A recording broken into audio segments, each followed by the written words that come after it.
नमस्कार, उत्तराखंड प्राइम देख रहे हैं आप और आपके साथ मैं हूं कौशल सेठ। उत्तराखंड में मानसून की पहली ही बारिश से पहाड़ों में भूस्खलन शुरू हो गया है, जिससे कई जगह पर रोड बाधित है। जोशीमठ में बद्रीनाथ नेशनल हाईवे पर लामबगड़ के पास बार बार मलबा गिर रहा है, जिससे राहगीरों की मुश्किलें बढ़ गई हैं। तस्वीरों में आप देख सकते हैं कि पहाड़ी किस तरह से दरक रही है। बताया जा रहा है कि मलबा गिरने से बद्रीनाथ हाईवे 18 घंटे से बाधित है। तो तस्वीरें हम आपको दिखा रहे हैं जोशीमठ के बद्रीनाथ हाईवे लामबगड़ में ये मलबा गिरा है और मलबा गिरने लामबगड़ में ये मलबा गिरा है और इसके चलते ये हाईवे बंद हो गया है। लगभग 18 घंटे से ये हाईवे बंद है, हालांकि रास्ते को खोलने का काम जारी है। लामबगड़ में लैंडस्लाइड जो जोन है उसका ट्रीटमेंट का कार्य चल रहा है और मुझे उम्मीद है कि वो इस वर्ष कंप्लीट हो जाएगा। परंतु अभी जो वैकल्पिक मार्ग है उसके साथ साथ उसको बनाने की तैयारी चल रही है। वो लगभग 10-12 दिन में कंप्लीट हो जाएगा। इसके और इस खबर पर ज्यादा जानकारी के साथ हमारे संवाददाता रणजीत सिंह रावत हमारे साथ जुड़ गए हैं। रणजीत, 18 घंटे से ये बद्रीनाथ हाईवे जो बंद है, फिलहाल क्या जानकारी मिल पा रही है? कितना टाइम और लगेगा इस रास्ते को खोलने के लिए? जी, आपको बता दूं, कल शाम 6 बजे से बद्रीनाथ राष्ट्रीय राजमार्ग लामबगड़ बंद है। जी। अचानक जो है कल शाम को जो पहाड़ी और दरक करके हाईवे पे आकर लगभग पूरी रोड को 100 मीटर रोड को वॉश आउट कर रही है। इस पर एनएच इसको खोलने पर लगा हुआ है। जो अभी तक जो जानकारी मिली उसमें ये बताया जा रहा है कि लगभग दोपहर के 4 बजे के आसपास इसके खुलने के आसार बताए जा रहे हैं। जी, लेकिन ये कई बार ऐसी घटनाएं लगातार हो रही हैं, तो ऐसे में कोई वैकल्पिक रास्ता भी तैयार किया जा रहा है? जी, आपको बताता हूँ कि प्रशासन ने इसकी तैयारी की थी, क्योंकि ये लगभग 3 दशक से ये लामबगड़ स्लाइड है, ये इससे बद्रीनाथ हाईवे के लिए यात्रा के लिए नासूर बना हुआ है। इसको देखते हुए प्रशासन ने इस बार एक वैकल्पिक पैरेलल रास्ता और एक वैकल्पिक रोड बनाने जी, की वो बहुत शुक्रिया रंजीत आपका तमाम जानकारी के लिए। तो तस्वीरें हम आपको दिखा रहे हैं एक्सक्लूसिव एबीपी गंगा पर। बद्रीनाथ हाईवे लामबगड़ में ये बंद हुआ है, मलबा गिरने से ये रोड बंद हुआ है। 18 घंटे से ये हाईवे बंद है। एक और बड़ी खबर का रुख करते हैं। बड़कोट से ये बड़ी खबर आ रही है। 15 घंटे से जहां यमुनोत्री हाईवे बंद है, बड़कोट में 15 घंटे से यमुनोत्री हाईवे बंद है। कुथनौर के पास हाईवे पर मलबा गिरा है। रोड पर पहाड़ी से गिरे बड़े बड़े बोल्डर। तो तस्वीर हम आपको दिखा रहे हैं। बड़कोट में यमुनोत्री हाईवे फिर से बंद हो गया है। नेशनल हाईवे 94 4 जगह से बाधित हो गया है। सड़क पर बड़े बड़े बोल्डर गिरे हैं। तस्वीरें आप देखिए एक्सक्लूसिव एबीपी गंगा पर। 4 जगह से ये नेशनल हाईवे बंद हो गया है। NH 94 की ये तस्वीरें हैं, जहां गाड़ियों का लंबा जाम लग गया है क्योंकि सड़क पर पहाड़ी से मलबा गिरा है। 4 जगह पर यह नेशनल हाईवे 94 बाधित हो गया है। बड़कोट की ये तस्वीरें एक्सक्लूसिव। क्षेत्र में अतिवृष्टि होने के कारण बाढ़ आ गई है, जिसके कारण राजकीय इंटर कॉलेज में पानी घुस गया, जिसके कारण 2 क्लासरूम क्षतिग्रस्त हो गए हैं और पूरे ग्राउंड में जो है जल भरा हो गया। और यहाँ कुतनूर क्षेत्र में नाले खाले बहुत ही बड़े उफान में थे, जिसके कारण जो है नाले खालों का प्रहार क्यारी के खेतों में हुआ। जो क्यारी की खेतें आजकल तैयार की गई थी वह जो है पूर्ण रूप से नष्ट हो गई है। नितिन हमारे संवाददाता इस खबर पर ज्यादा जानकारी के साथ जुड़ गए हैं। नितिन, ये नेशनल हाईवे 94 की हम तस्वीरें देख रहे हैं जो 4 जगह से बाधित हो गया है। फिलहाल कितना वक्त इससे लगेगा इस रास्ते को खोलने के लिए, क्योंकि गाड़ियों की कतार भी नजर आ रही है? देखिए कौशल, लगातार जब से ये कह सकते हैं कि मानसून का जो दौर है वो शुरू होते ही NH 94 में लगातार जो सड़क है वो बंद होने का जो सिलसिला है लगातार जारी है। हम हर एक दिन देखते हैं 94 के अलग अलग जो जिले हैं, वो अलग अलग जो जगह हैं वो रात की बारिश से बंद हो जाते हैं। और अभी जो फिलहाल की जो ये स्थिति है ये NH 94 कुतनौर के पास की स्थिति है। 4 जगह से राष्ट्रीय राजमार्ग बंद हो गया था। हालांकि इसमें NH विभाग की जो JCB मशीन है लगातार इसमें कार्य कर रही है और जो छोटे वाहन है, छोटे वाहनों को किसी तरीके से पास करवा दिया गया है।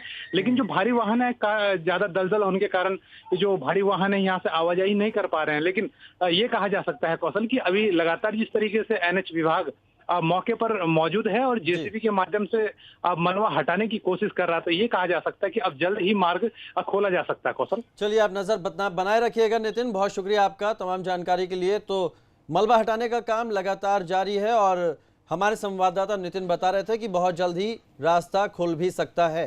फिलहाल बड़कोट की ये तस्वीरें हैं जहां NH 94 4 जगह से बाधित हो गया है। सड़क पर गाड़ियों की लंबी लंबी लाइनें लग गई हैं, जाम की स्थिति पैदा हो गई है। और ये मलबा आप देख सकते हैं, जो बारिश हुई है लगातार पहाड़ों पर, उससे जो मलबा आया है सड़क पर, तो सड़क पूरी तरह से आने जाने के लिए बाधित हो गई है। किसी भी तरह की गाड़ियों की आवाजाही नहीं हो रही है।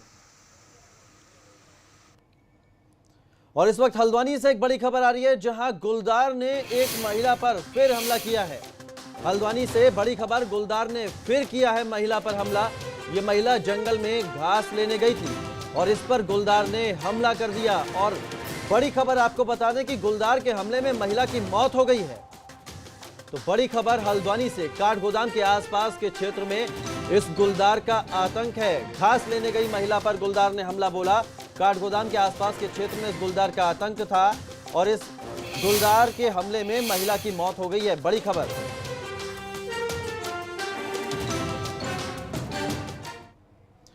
आगे बढ़ते हैं, अल्मोड़ा में गुलदार को आदमखोर घोषित कर दिया गया है। बड़ी खबर अल्मोड़ा से भी आपको बता रहे हैं।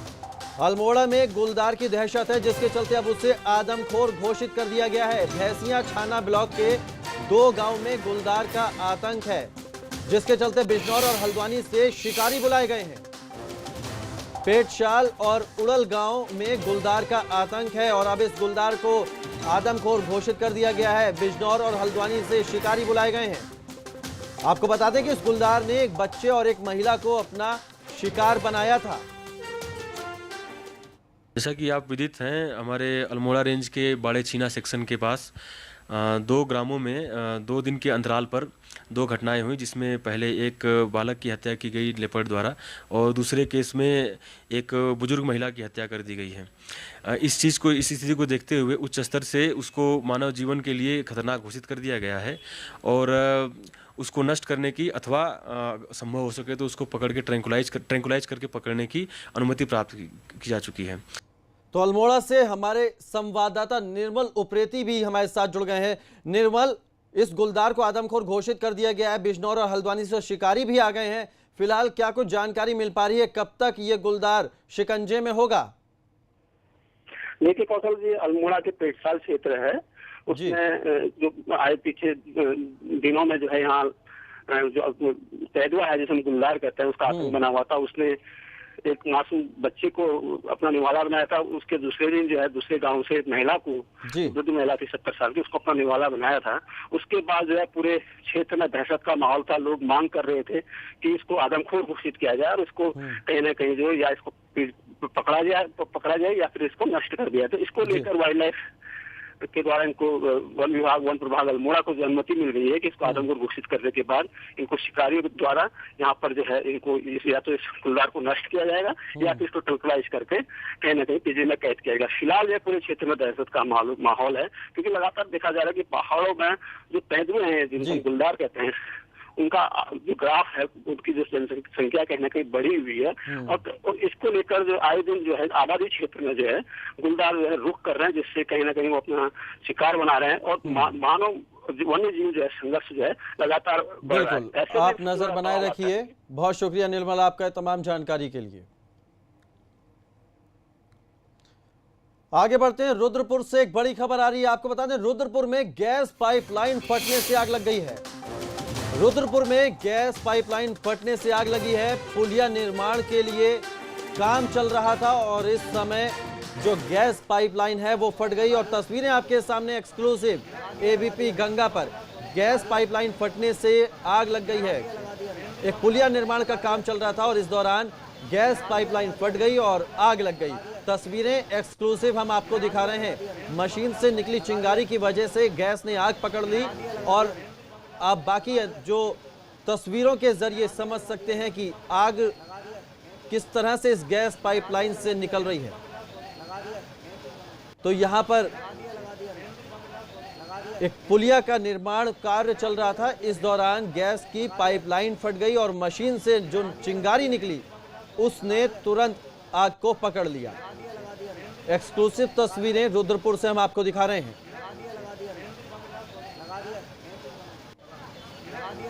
मौके पर लोगों की भीड़ भी नजर आ रही है, अफरा तफरी का माहौल है। रुद्रपुर की ये तस्वीरें हैं जहां गैस पाइपलाइन फटने से आग लग गई है। पुलिया निर्माण का काम चल रहा था। इसी दौरान ये गैस पाइपलाइन फट गई और मशीन से जो चिंगारी निकली उससे उसने आग पकड़ ली।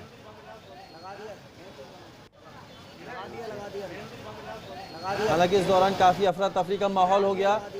लोगों को आप देख सकते हैं, वो भी दहशत में है।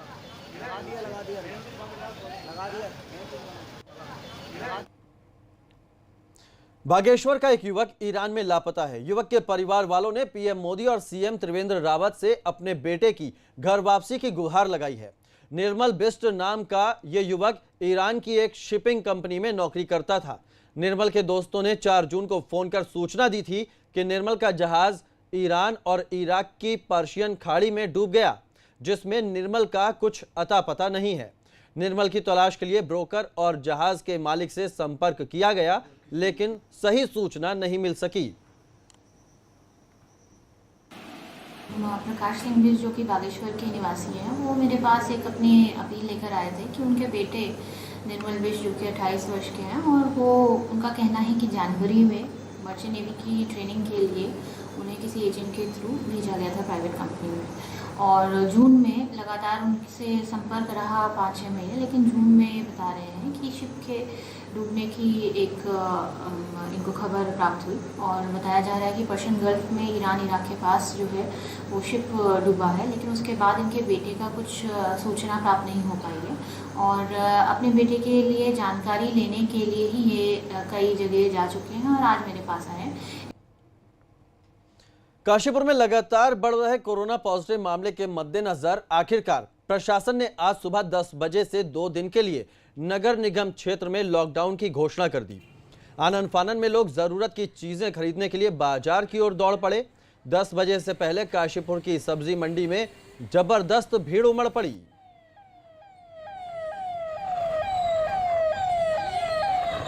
देखिए, लॉकडाउन का जो आदेश आ रखा है, जो आदेश इसीलिए आदेश आया है क्योंकि हमारे यहाँ काफ़ी सारे मामले कोरोना के प्रकाश में आए हैं।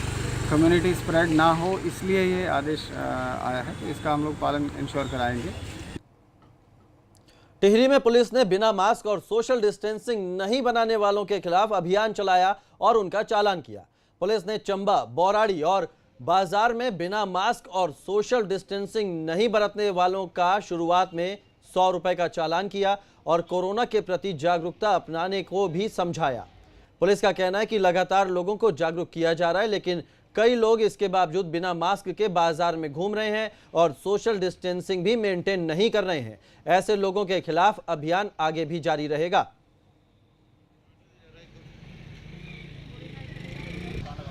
तो टिहरी में मास्क न लगाने पर 100 रुपए का जुर्माना किया पुलिस ने।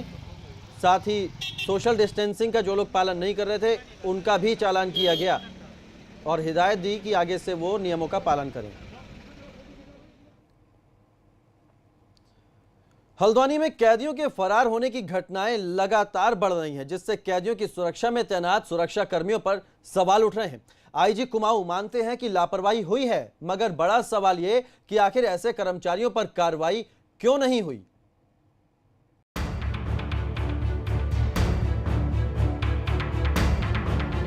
नैनीताल के जंगल में पुलिस एक कैदी की तलाश कर रही है। बुधवार को नैनीताल की जेल लाया जा रहा है कि पॉक्सो का आरोपी कैदी पुलिस को चकमा देकर फरार हो गया। जेल से कैदियों के फरार होने के मामले बढ़ रहे हैं। पिछले 10 दिन के भीतर ही कई कैदी फरार हो चुके हैं, जिससे जेल प्रशासन सवालों के घेरे में है। कुमाऊं कमिश्नर अजय रौतेला मामले को गंभीर मानते हैं। उनका मानना है कि इसमें पुलिस कर्मियों से चूक हुई है। आप सही कह रहे हैं, पिछले 10-12 दिनों में काफ़ी कैदी भागे हैं। उसमें कुछ ना कुछ कमी तो हमारे कर्मचारियों की रही है, तो उनको लिए इंस्ट्रक्शंस दे दिए गए कि जो SOPs बना दें, जो करना चाहिए उनको। अगर वो कहीं ना कहीं कमी रहती है तभी वो आदमी भाग रहे हैं। इनको बता दिया, जिनके कर्मचारियों की लापरवाही बरती उनके उधर डिसिप्लिनरी एक्शन लिया जा रहा, मुकदमा कायम हो रहा। आईजी साहब का साफ साफ कहना है कि कैदियों के फरार होने में बड़ी चूक हुई है। वो ये भी मानते हैं कि इसके लिए जेल प्रबंधन और कैदियों की सुरक्षा में तैनात कर्मचारियों की बड़ी लापरवाही है। मगर बड़ा सवाल ये कि ऐसे कर्मचारियों पर एक्शन क्यों नहीं लिया जा रहा। हैरानी होती है कि सुरक्षा कर्मियों की आंखों के सामने ही कैदी रफू चक्कर हो जाते हैं और पुलिस हाथ पर हाथ धरे रह जाती है। हल्द्वानी प्रशासन पर वैसे भी लापरवाही को लेकर सवाल उठते रहे। अप्रैल महीने में जेल में बंद कैदियों के बीच ही झड़प हो गई थी, जिसमें एक कैदी की मौत हुई थी। इस घटना के बाद सवाल यही कि आखिरकार जेल प्रशासन क्या इन मामलों को गंभीरता से नहीं ले रहा है। हल्द्वानी से अंकित शाह की रिपोर्ट, एबीपी गंगा। आगे बढ़ते हैं। उत्तरकाशी की गंगा घाटी के उपला टक्कोर में इन दिनों खूबसूरत बुग्याल लोगों को लुभा रहे हैं। इस बुग्याल के ट्रैक में घाटी से लेकर चोटी तक का सफर बेहद रोमांचकारी नजर आ रहा है, लेकिन प्रचार प्रसार की कमी के चलते ये बुग्याल अभी तक पर्यटकों की नजर से ओझल हैं। मगर ग्रामीणों ने इसके प्रचार का बीड़ा उठाया है। हर्षिल घाटी के 18 ग्रामीणों का एक दल हाल ही में अवाना की तरफ 3 दिवसीय सैर कर लौटा है। दल के सदस्यों ने बुग्याल के रोमांचकारी सफर को बयां किया। उनका कहना है कि ये पर्यटकों के लिए बेहद आकर्षण का केंद्र होगा। We have done Awana Bugyal 4,400 meter. Hip hip. Awana Khaliyani जो ट्रैक है ये बहुत ही शानदार ट्रैक है। उसके लिए आप बधाई की बात रणवीर जी, आप हम सबको लेके आए। हमें पहली बार पता चला है कि हमारे पास ऐसी खूबसूरत जगह भी है। यहाँ से हमने लमखगा, बंदरपूंछ, ब्लैक जो है नाग नाम से ये जो पीक है, ये पहली बार हमने देखे हैं। माउंट विल्सन के पीछे बैक साइड में हम आए और ये जो ट्रेडिशनल एक रूट था हमारा, जो बीर सिंह के बारे में बताया जाता है कि वो खलियानी तक जाते थे जब वो धाड़ा के लिए आते थे। हम कल उस जगह पर गए। बुग्याल झाला मार्केट से लगभग 10-12 किलोमीटर की दूरी पर है और यह बुग्याल बहुत ही सुंदर है। आने वाले समय में हम चाहते हैं कि यहाँ पर्यटक आए और हमारे यहाँ युवाओं को रोजगार मिले, ताकि पलायन जो हमारे यहाँ से पलायन हो रहा है वो रुके और लोग यहीं पे रोजगार मिले। धन्यवाद। एक छोटे से ब्रेक के लिए रुक रहे हैं, फौरन वापस लौटते हैं।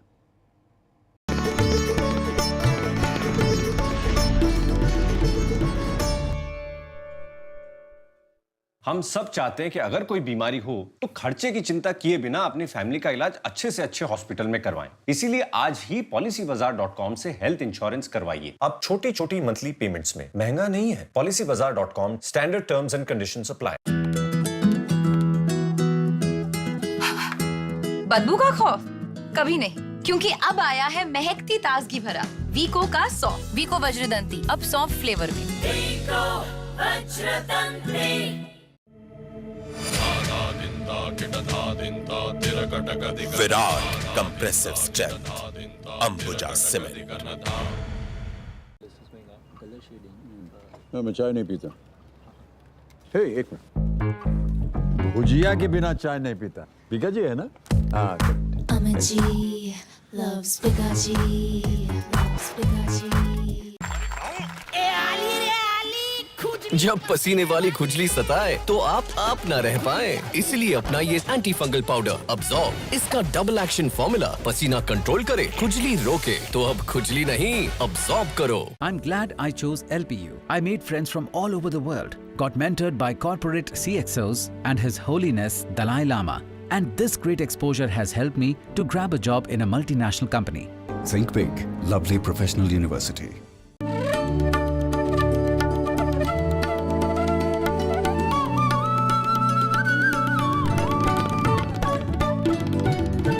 एबीपी गंगा, खबर आपकी, जुबान आपकी। पहाड़ की वादियां, राजनीति की कहानियां,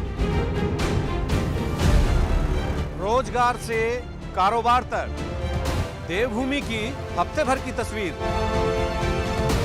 देखिए मेरे साथ राज्यनामा, रविवार रात 8 बजे सिर्फ एबीपी गंगा पर। एबीपी गंगा, खबर आपकी, जुबान आपकी। Rajyanama, co-powered by Smile Train, changing India one smile at a time.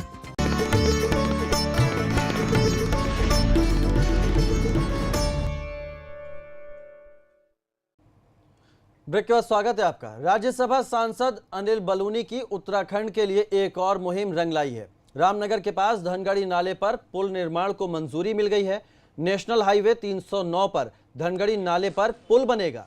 Dhangadhi के पास बरसात के मौसम में अक्सर पानी आ जाता है, जिससे कई बार सड़क पार करते समय लोग भी बह चुके हैं। राज्यसभा सांसद अनिल बलूनी ने सितंबर में केंद्रीय मंत्री नितिन गडकरी से मुलाकात कर इस पुल के निर्माण की मांग की थी। इस पुल के बन जाने से कुमाऊं और गढ़वाल के लोगों को काफी फायदा होगा, खासकर बारिश के मौसम में तो काफी सहूलियत होगी।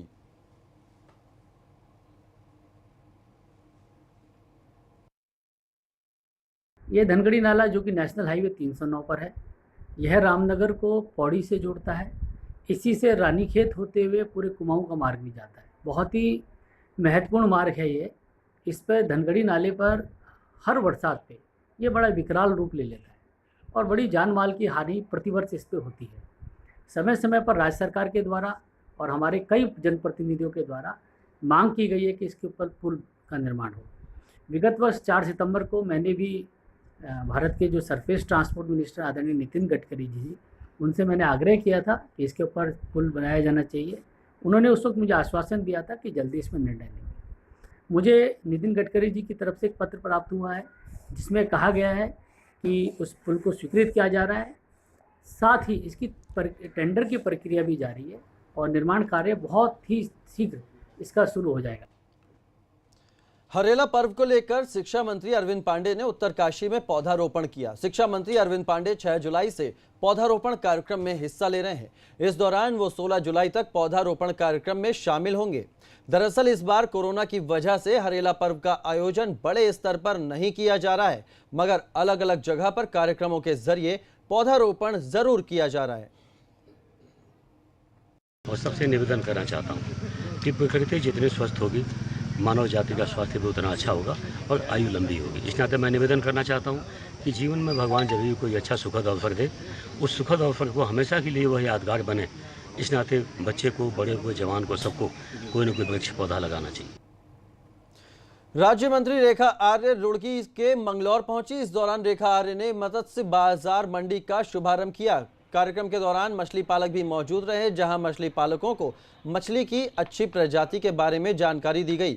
रेखा आर्य ने कहा कि मत्स्य पालन को बढ़ावा दिया जा रहा है, जिससे लोगों को रोजगार मिल सके। निश्चित रूप से ये फेडरेशन और मत्स्य पालकों के लिए बहुत सहायक सिद्ध होगा। उनको अच्छी कीमत अपने मछली की उन्हें प्राप्त हो सकेगी। इसके अलावा सरकार लगातार उनको किस प्रकार से उनके पॉन्ड्स में क्या क्या चीज़ों की रिक्वायरमेंट है वो उन्हें उपलब्ध करा रही है, चाहे वह सौर ऊर्जा के संदर्भ में हो, चाहे उनके ऑक्सीजन जनरेटर के संदर्भ में हो, चाहे उनके पॉन्ड्स को सुधारीकरण के संदर्भ में हो। लगातार जो है सरकार उनके साथ में समन्वय बनाते हुए उस दिशा में काम। वन मंत्री हरक सिंह रावत कोटद्वार पहुंचे। इस दौरान उन्होंने कोरोना काल में अहम योगदान देने वाले ट्रांसपोर्ट वर्कर्स यूनियन को सम्मानित किया। हरक सिंह रावत ने 500 चालक और परिचालकों को खाद्यान्न किट और 1100 रुपए की धनराशि दी।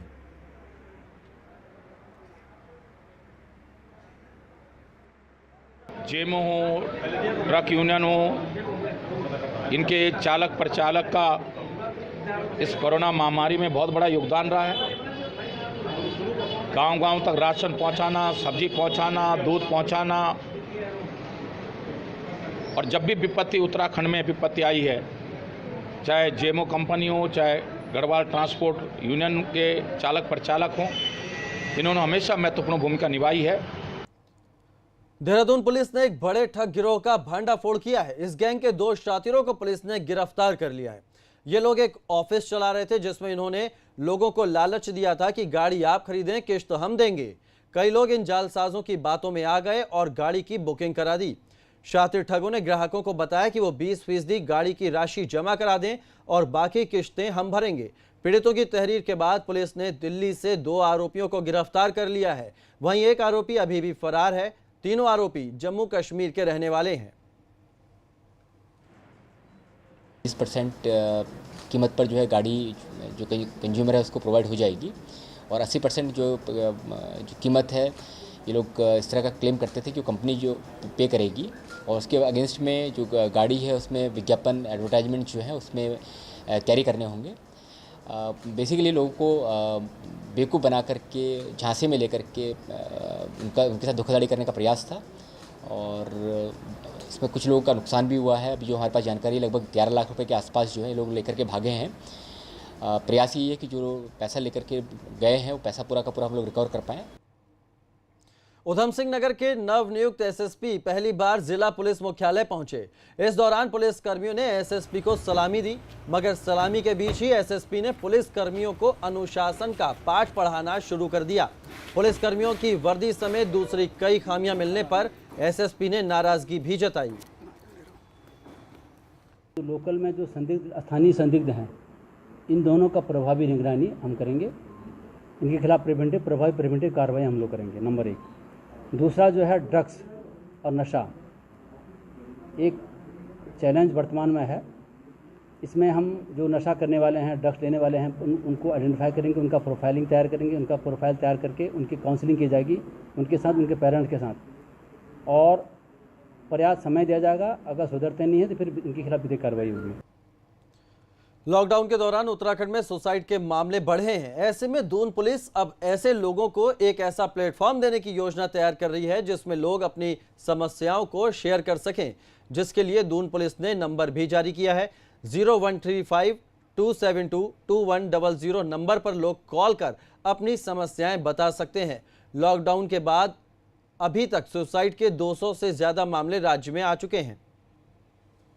इस तरह से सुसाइड के मामले रिपोर्ट हो रहे हैं, एक चिंताजनक बात है। और जो हमारे सीओ सदर हैं वो इस पे काम भी कर रहे हैं कि किस तरीके से इसमें हम लोग जो लोग इस समय परेशान हैं या इस तरह की जो समस्याएं हैं अगर किसी फोरम पे शेयर कर सकते हैं तो उनको एक प्लेटफॉर्म किस तरह से हम लोग प्रोवाइड कर सकते हैं। और अगर कहीं पर लगता है काउंसलिंग की रिक्वायरमेंट है तो पुलिस उसमें कैसे अहम रोल प्ले कर सकती है, तो उसको लेकर के एक उन्होंने डिटेल में प्लान तैयार किया हुआ है, उसको हम लोग एग्जामिन कर रहे हैं।